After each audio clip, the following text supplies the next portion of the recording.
يا سائلي عن مذهبي وعقيدتي رزق الهدى من للهداية يسأل اسمع كلام محقق في قوله لا ينثني عنه ولا يتبدل. الحمد لله والصلاة والسلام على رسول الله. اما بعد اشد الناس عذابا يوم القيامة من قتل نبیا او قتلہ نبی.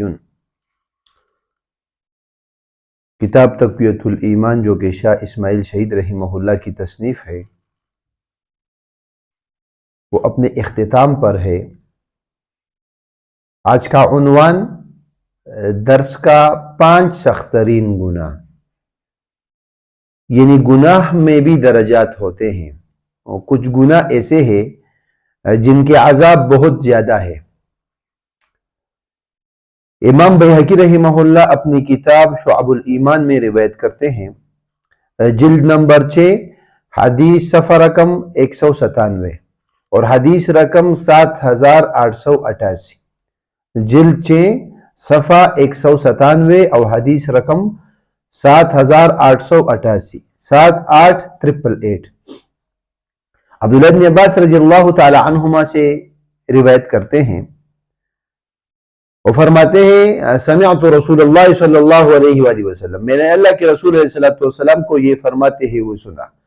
یقول، اللہ کے رسول نے فرمایا، اشد الناس عذابا یوم القیامت، قیامت کے دن سب سے زیادہ عذاب اس شخص کو ہوگا من قتل نبینا، جس نے کسی نبی کو قتل کیا، او قتلہ نبی، یا اس نبی نے کسی شخص کو قتل کیا، او قتل احد والدیہ، یا کسی نے اپنے والدین کو قتل کیا، ماں باپ کو یا ماں باپ میں سے کسی ایک کو قتل کیا.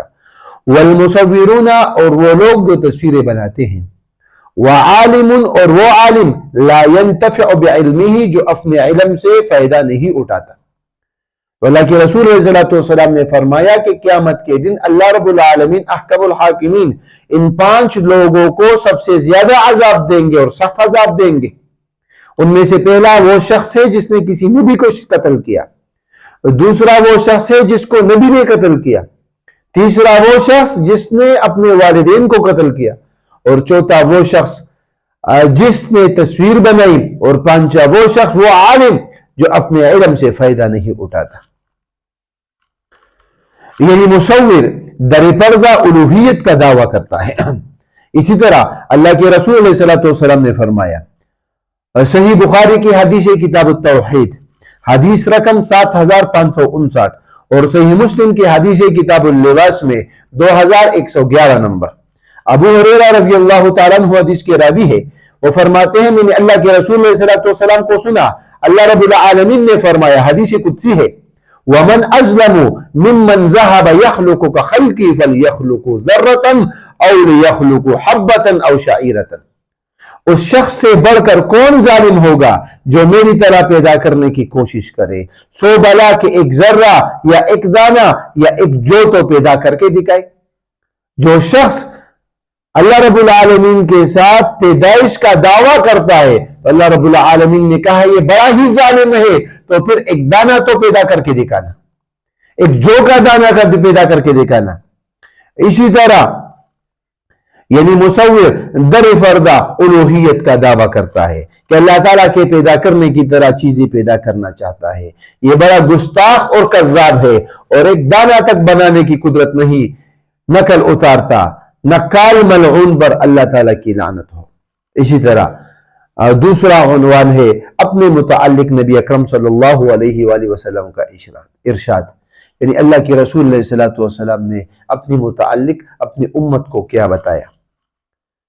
انس بن مالک رضی اللہ تعالیٰ عنہ حدیث کے راوی ہے، امام رزین اس حدیث کو نقل کرتے ہیں. اللہ کے رسول علیہ السلام نے فرمایا، انی لا اريد ان ترفعونی فوق منزلتی، میں نہیں چاہتا کہ تم مجھے میرے اس مرتبہ سے آگے بڑھاؤ جس پر اللہ تعالیٰ نے مجھے رکھا ہے. انا محمد بن عبداللہ عبدہ ورسولہ، میں محمد ہوں، عبداللہ کا بیٹا ہوں، اللہ کا بندہ ہوں اور اس کا رسول ہوں. یعنی مجھے میری مقام و منزلت سے اوپر نہ بڑھانا، میں تو اللہ کا بندہ ہوں، عبداللہ کا بیٹا ہوں، اس کا رسول ہوں۔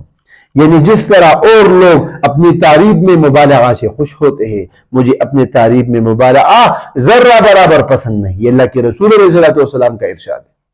کچھ لوگوں کو آپ نے سنا ہوگا، علامہ فہامہ، اپنے عام سے آگے سینکڑوں وہ القابات لگا دیتا ہے، اپنے نام کے پیچھے لگا دیتا ہے اور اپنی تعریف سے خوش ہوتا ہے۔ اللہ کے رسول علیہ السلام نے کہا، میں اللہ کا بندہ ہوں، میں اللہ کا رسول ہوں، میں عبداللہ ہوں اور میں عبداللہ کا بیٹا ہوں، میرے باپ کا نام عبداللہ ہے۔ اللہ کے رسول علیہ السلام کو مبالغہ بالکل بھی پسند نہ تھا۔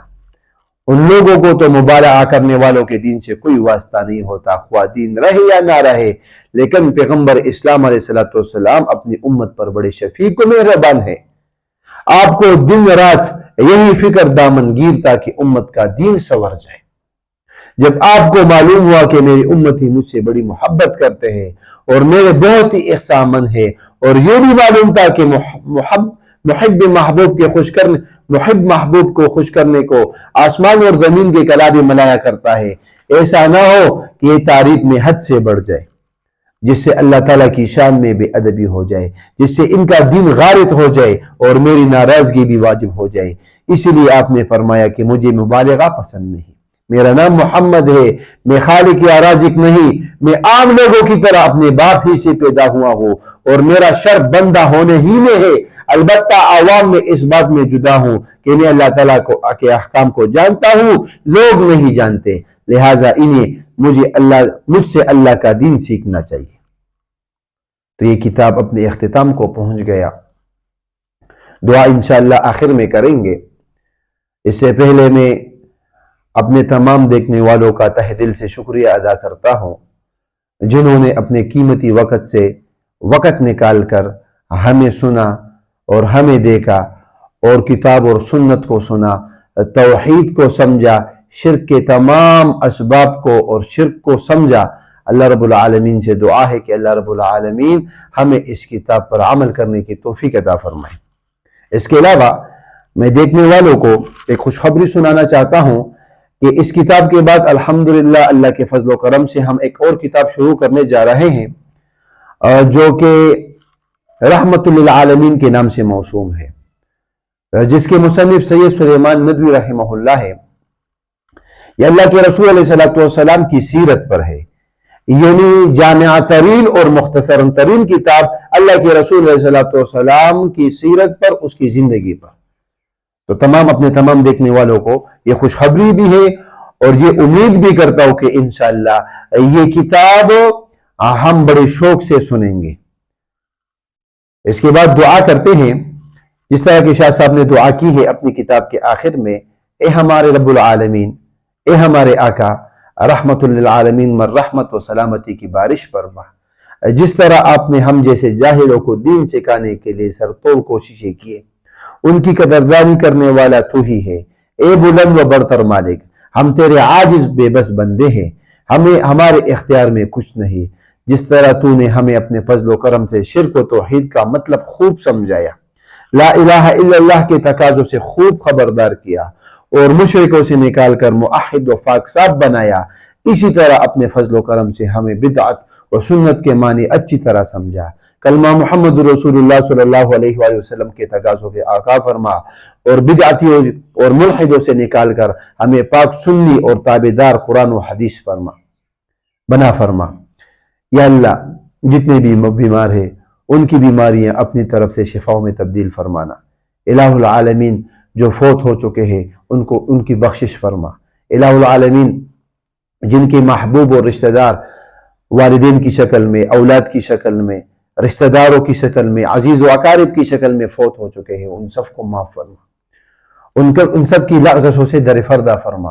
الہ العالمین، ان کے عذابوں کو نعمتوں میں بدل فرما، ان کی قبروں کو جنت بنا، جنت کی باغیچوں میں سے باغیچہ بنا۔ الہ العالمین، جو لوگ حاجت مند ہیں ان کی حاجات عطا پوری فرما۔ الہ العالمین، جو لوگ بے اولاد ہیں، جو ہماری بہنیں، ہماری مائیں بے اولاد ہیں، ان کو اولاد عطا فرما، جو بیمار ہیں ان کو شفا عطا فرما۔ الہ العالمین جن کے جتنے بھی حاجات ہیں ان سب کے حاجات کو اپنے در سے پوری فرما۔